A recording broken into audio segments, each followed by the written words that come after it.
إن الحمد لله نحمده ونستعينه ونستغفره ونعوذ بالله من شرور أنفسنا ومن سيئات أعمالنا.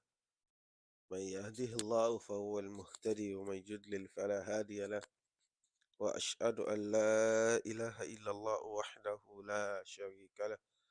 وأشهد أن محمدا عبده ورسوله صلوات ربي وسلامه عليه وعلى آله وأصحابه ومن تبع هداه إلى يوم الدين. أما بعد، أدعوكم الله سبحانه وتعالى أشيك أتيك فون نبي محمد صلى الله عليه وسلم إكات الله أنت أتو كما بان نبي صلى الله عليه وسلم كما ما عليه كما صحابة أتوانا أتوبا أنتم توجوا النبي صلى الله عليه وسلم تتي يوم من القيامة. أكو oṣù Ramadan tí ó lọ, àdẹ̀kú ọdún. Àbí Ọlọ́run subhanahu wa ta'ala kí ó gba ìjọsìn èyí tí a ṣe nínú rẹ̀ ní ọwọ́ wa, kó dẹ̀ yẹ kí a ṣe ọ̀pọ̀lọpọ̀ rẹ̀ láyé. A rí i pé látìgbà tí Ramadan ti bẹ̀rẹ̀ ni a ti dá àwọn ìdánilẹ́kọ̀ọ́ wa èyí tí a máa ń ṣe lórí àwọn tírà tí a ń ṣàlàyé dúró. Pẹ̀lú ògo Ọlọ́run subhanahu wa ta'ala tí Ramadan tó ti lọ yìí, a tún bẹ̀rẹ̀ pẹ̀lú ìmọ̀ ṣàlàyé àwọn tírà wa tí a ń ṣe. Ṣùgbọ́n ká tó bẹ̀rẹ̀, a fẹ́ fi ọ̀rọ̀ eléyìí fi ṣe àkíyèsí ara wa sí ká fi pera wa sí oṣù Ramadan tí a gbà lọ àtàwọn iṣẹ́ olóore tí a ṣe nínú rẹ̀, àti pé kí ló kàn lẹ́yìn Ramadan yìí. Eléyìí a máa jẹ́ ẹ̀kọ́ ráńpẹ́ fún wa pé kí ló yẹ kó tún jẹ́ àfọkànsí wa, kí ló yẹ kó tún jẹ́ nǹkan tó yẹ ká máa ṣe lẹ́yìn Ramadan. Láì ní jẹ́ kí ọ̀rọ̀ tó gùn púpọ̀, èyí tí a fẹ́ fi jẹ́ kó jẹ́ ẹ̀kọ́ tó yẹ ká mú, òun náà ni ìkan nínú àwọn ẹ̀kọ́ tá a lè rí mú kọ́ lára ànábì wa Ibrahim alayhi salatu wassalam àti ọmọ rẹ̀ tí ń ṣe Ismail. Ẹ̀kọ́ yìí, tá a bá ka áyà yìí fúnra wa tá a sì túmọ̀ rẹ̀, á wá mú àwọn ẹ̀kọ́ tá a lè rí mú tó lè wúlò fún wa láti lè mọ̀ wípé tí ẹ bá ṣiṣẹ́ olóore, nǹkan tó yẹ kí ẹ máa ṣe ni. Ọ̀pọ̀lọpọ̀ wa náà la gbìyànjú láti gbààwẹ̀ Ramadan, láti ṣe àwọn nawafil, láti ṣe àwọn iṣẹ́ olóore nínú oṣù Ramadan. Ṣùgbọ́n kí ló yẹ wá lẹ́yìn gbogbo eléyìí? Eléyìí ni èyí tá a fi ní ká pera sí àkíyèsí lórí. Allah subhanahu wa ta'ala ń bá wa sọ̀rọ̀ nínú Suratul Baqarah nínú àyà 127. Allah subhanahu wa ta'ala ń bá wa sọ̀rọ̀. بعد أعوذ بالله من الشيطان الرجيم. الله بارك وإذ يرفع إبراهيم القواعد من البيت وإسماعيل ربنا تقبل منا إنك أنت السميع العليم. الله بارك وإذ يرفع إبراهيم القواعد من البيت وإسماعيل. الله بارك nígbà tí a ti pa Ibrahim, ànábì Ibrahim alayhi salatu wassalam, láṣẹ àti òun àti ọmọ rẹ̀ pé kán kí ni o, pé kán tún àwọn apá kan Kàábà kọ́ nígbà táwọn ibì kan ti wó, tá ní lọ síbi ìtàn tó rọ̀ mọ́. Bàtà Ọlọ́run bá ní kán ṣe iṣẹ́ yìí, kí Ọlọ́run kó tó sọ pé kéèyàn ṣe irú iṣẹ́ yìí, wàláhì iṣẹ́ tó jẹ́ iṣẹ́ oríire ni. Pé kó yẹ sí pé irú iṣẹ́ báyìí Ọlọ́run wá gbé léèyàn lọ́wọ́. Ọlọ́run bá wá ní kí وإذ يرفع إبراهيم القواعد من البيت وإسماعيل. Nígbà tí ànábì Ibrahim alayhi salatu wassalam àtọmọ rẹ̀ tí wọ́n yí kíni o, tí wọ́n ń gbé àwọn òpó tí ó di ilé mú, tí wọ́n ń gbé dúró. Nígbà tó ń ṣe iṣẹ́ yìí, nǹkan tó ń jáde lẹ́nu wọn lórí iṣẹ́ yìí náà ni Rabbana taqabbal minna, ìwọ Ọlọ́run ọba wa o, bó yẹ kí wọ́n lò pa á láṣẹ iṣẹ́ yìí, taqabbal minna, gba iṣẹ́ wa lọ́wọ́ wa. Rabbana taqabbal minna, Ọlọ́run ọba o, gba iṣẹ́ wa lọ́wọ́ wa. Innaka anta sami'un alim, ìwọ Ọlọ́run ọba wa yìí, ìwọ lọ́ba tó yẹ kí máa ń gbọ́rọ̀ tó sì nímọ̀ nípa gbogbo nǹkan. Ẹ wo ànábì Ibrahim alayhi salatu wassalam, ẹ wo ẹ̀kọ́ tó fi bọ́ Ọlọ́run Ọba subhanahu wa ta'ala lò. Bóyá sí pé Ọlọ́run ló pa á láṣẹ, ànábì Ọlọ́run Ọba ni, wáhàyí ló dé wá bá tó fi ń ṣe irú iṣẹ́ báyìí. Síbẹ̀síbẹ̀ kò jẹ́ kí iṣẹ́ yìí tàn òun, ó tún ń bẹ Ọlọ́run Ọba pé Rabbana taqabbal minna, Ọlọ́run Ọba wa o, taqabbal minna, má ṣáà gba iṣẹ́ wa lọ́wọ́ wa. Allahu akbar. Tó ń túmọ̀ sí pé Ramadan tí a gbà lọ yìí, ẹ má jẹ́ kí àwọn iṣẹ́ yìí kó tàn wá jẹ. Ẹ má jẹ́ kí àwọn iṣẹ́ olóore tí a ṣe nínú rẹ̀, ẹ má jẹ́ ó tàn wá jẹ. Ẹ má jẹ́ a máa ríra wa níre pé èmi ti wá ṣiṣẹ́ olóore báyìí. Ẹ jẹ́ kí gbólóhùn t'Ànábì Ibrahim salatu wasalam tó ń jáde, ẹ kó máa jáde lẹ́nu tiwa náà, la fi mọ̀ wípé Ramadan yẹn ló ipa lára wa lóòótọ́. Kí lọ̀rọ̀ náà? Rabbana taqabbal minna, ká mọ̀ ní k'Ọlọ́run kó tẹ́wọ́ gbaṣẹ́ wa lọ́wọ́ wa. Kéèyàn ṣiṣẹ́ mọ̀ kọ́ ni kókó, ṣéèyàn ṣe bọ́n ṣe ní kéèyàn ṣe, ṣ'Ọlọ́run á tẹ́wọ́ gbà lọ́wọ́ èèyàn ní pàtàkì. Torí pé téèyàn bá ti ń ṣe iṣẹ́, èèyàn máa ń ṣe iṣẹ́ f'Ọlọ́run Ọba subhanahu wa ta'ala ni. Èèyàn ò wá ní máa ṣe iṣẹ́ yẹn kéèyàn máa rí níri pé àwa la ríṣẹ́ báyìí ṣe. Torí ẹ̀kọ́ ta fẹ́ mú kọ́ lára Ànábì alayhi salatu wassalam, òun náà ni wípé nígbà tó ń ṣe iṣẹ́ yìí lọ́wọ́, tó ń parí iṣẹ́ yìí, Rabbana taqabbal minna, wọ́n ń ké pe Ọlọ́run Ọba, taqabbal minna, Ọlọ́run má ṣáà tẹ́wọ́ gbaṣẹ́ wa yìí lọ́wọ́ wa. Torí ẹ̀, ẹ̀kọ́ alákọ̀ọ́kọ́ tá a kọ́kọ́ rí mú kọ́ níbi áyà yìí, òun náà ni wípé tá a bá parí iṣẹ́ olóore, a máa ń páyà pé ṣáá ti ṣe mọ́ ṣe ní ká ṣe, ṣ'Ọlọ́run bá ti tẹ́wọ́ gbà lọ́wọ́ wa. Bó jẹ́ sí pé àá wà bayna al-khawf war-raja, láàrin pé a máa lo ọkàn p'Ọlọ́run Ọba tẹ́wọ́ gbà, bẹ́ẹ̀ á sì máa páyà nípáyà pé a mọ̀ mọ́ b'Ọlọ́run ṣe lè ṣọlá rẹ̀. Eléyìí tó wá ń túmọ̀ sí nǹkan kan, ó ń túmọ̀ sí wípé tá a bá ṣe iṣẹ́ olóore, tá a bá ṣe kí nìyẹn o, tá a bá ṣe iṣẹ́ olóore, a máa ro ọkàn k'Ọlọ́run kó tẹ́wọ́ gba iṣẹ́ wa lọ́wọ́ wa. Ìyẹn lẹkún tá a máa sun s'Ọlọ́run Ọba subhanahu wa ta'ala, wípé Ọlọ́run Ọba má ṣáà tẹ́wọ́ gbaṣẹ́ wa lọ́wọ́ wa. Eléyìí là á fi mọ̀ wípé tí èèyàn bá ti ṣiṣẹ́ olóore, èèyàn ò ní jẹ́ kí iṣẹ́ yìí máa tànyàn, àbí kéèyàn máa wá ríra rẹ̀ pé àwa ti ṣiṣẹ́ olóore, àwa làwa ríṣẹ́ olóore ṣe nínú oṣù yìí.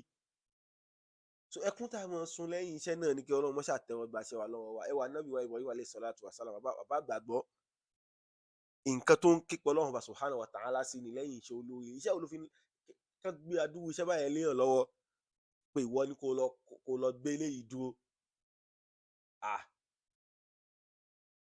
Bó ṣe wá lágbára tó yìí, Ànábì wa Ibrahim alayhi salatu wassalam kò jẹ́ kí nǹkan yìí tàn òun jẹ. Ó tún wá ń ké pe Ọlọ́run Ọba subhanahu wa ta'ala kí Ọlọ́run má ṣáà ṣe kí nìyẹn o, má ṣáà tẹ́wọ́ gba iṣẹ́ yìí ní ọwọ́ mi. Nínú àwọn ẹ̀kọ́ tó yẹ ká tún wá rí mú kọ́ níbi áyà yìí, òun náà ni wípé tá a bá parí iṣẹ́ tán, a kì í sùn. Èèyàn wá ní pé mo ti ṣiṣẹ́ olóore kan tán, ẹ jẹ́ kí n wá lọ rẹpẹ̀tì kí n má ṣiṣẹ́ olóore míì mọ́. Èèyàn máa ń continue ni. Ló fi jẹ́ sí pé hadith ìyá ńlá wa Aisha radiyallahu anha tí wọ́n gbà wá, àt'Ànábì sallallahu alaihi wasallam pé Ànábì sọ pé Ànábì ní pé iṣẹ́ tó fi ń lóore jù, iṣẹ́ tó fi kí nìyẹn o, tó fi ń lóore jù, òun náà ni adwamuha, òun náà iṣẹ́ tó pé yẹn kí nìyẹn tí continuation bá, tí yẹn ń continue àti máa ṣe wa in qall, kódà bóyá sí pé iṣẹ́ kékeré ni, ṣùgbọ́n tí continuation bá ti ń bá iṣẹ́ tó fi kí nìyẹn, iṣẹ́ tó fi ń dáa jù nìyẹn. So a ti gba Ramadan tán, ṣiṣẹ́ olóore nínú rẹ̀, ó yẹ ká rí ẹ̀kọ́ yẹn kó bá kí nìyẹn o, kó máa continue pẹ̀lú wa lẹ́yìn Ramadan náà ni. Ká continue àwọn iṣẹ́ olóore tá à ń ṣe. Bá ṣe ń jí lóru, kódà kó yẹ sí pé ní kí nìyẹn o, ní lè bá bí a ṣe ń jí lóru bí ti Ramadan mọ́, tó yẹ sí pé à ń fi ọ̀pọ̀lọpọ̀ bóyá náfílà tó pọ̀ là ń yàn ni, mọ́ ká wá kí nìyẹn, kódà kó díẹ̀ náà ni, ká mọ́ ẹ̀ kó tiẹ̀ wá bọ́ fún wa pé àti ẹ̀ wá ní ṣe kankan mọ́ lẹ́yìn Ramadan. Eléyìí ni àwọn nǹkan tó yẹ ká mójútó láti ní continuation iṣẹ́. Kó má jẹ́ sí pé Ramadan ti wá lọ, mo ti wá rẹpẹ̀tì báyìí, láà. bó bá ṣe lè wù kó kéré mọ́ ká mọ kọ̀ntínú àwọn iṣẹ́ olóore tá a bá ń ṣe. Nínú àwọn nǹkan tó yẹ ká jẹ́ kó kíni o kó múmú láyà wa lẹ́yìn Ramadan ni. Nínú àwọn nǹkan tó yẹ ká tún kíyèsí òun náà ni aburú ìmọ̀ sọ iṣẹ́ olóore téèyàn ṣe. Social media ó ti dá wàhálà lẹ̀ sáwùjọ, ó ti sọ ọ̀pọ̀lọpọ̀ dẹni tó jẹ́ sí pé iṣẹ́ olóore tá à ń ṣe àfi tá a bá ti gbé lórí social media báyìí ẹ̀mí ò ní tí ì balẹ̀ pa ṣiṣẹ́ olóore. Wa hadhihi musiba, wallahi musiba. Kó jẹ́ sí pé iṣẹ́ olóore tá a ṣe tá a bá ti gbé social media ibi tó le dé kéèyàn parí Quran ó dẹ̀ wá sórí social media ó dẹ̀ sọ pé ó dẹ̀ ń jó ó dẹ̀ ń play orin pé alhamdulillah òun parí Quran lọ́dún yìí nínú Ramadan. Inna lillahi wa inna ilayhi raji'un. Ó parí Quran, ẹ wo ṣe wá dúró ṣe olórí pé ó yàn ka Quran ó wá wá sórí social media wọ́n wá ń kọrin wọ́n ń jó wọ́n ń sọ pé ẹ bá mo parí Quran lọ́dún yìí. Inna lillahi wa inna ilayhi raji'un. Ṣíṣe ilé iṣẹ́ a ṣe fọ́lọ́run ọba ni àbá a ṣe fáwọn followers wa. Tó bá jẹ́ sí pé àníyàn tá a fi ṣe fọ́lọ́run ọba ni ṣùgbọ́n a kàn wò bóyá ká fẹ́ fi kíni a fẹ́ fi encourage àwọn èèyàn ká kíyèsí eléyìí náà. Kó má jẹ́ sí pé tí ṣètánì máa gbà wọlé sí wa lára nìyẹn. Torí ìdí eléyìí kódà ibi tó le dé a ti rẹ́ni tó jẹ́ pé ó ti kọ́ nu Ṣàwálù tá a wà yìí pé alhamdulillah mo ti parí sítú Ṣàwálù mi. So ó ti kọ́ báyìí lórí social media alhamdulillah mo ti parí sítú Ṣàwálù mi. La ilaha illallah. Iṣẹ́ táwọn àwọn ẹnìkan dẹ̀ ṣiṣẹ́ olóore nǹkan tó ń tẹnu jáde ní Rabbana taqabbal minna Ọlọ́run ọba mọ́ṣẹ́ ìtẹ́wọ́ gbaṣẹ́ wa lọ́wọ́ wa. Nǹkan tó tẹnu wọn jáde rèé.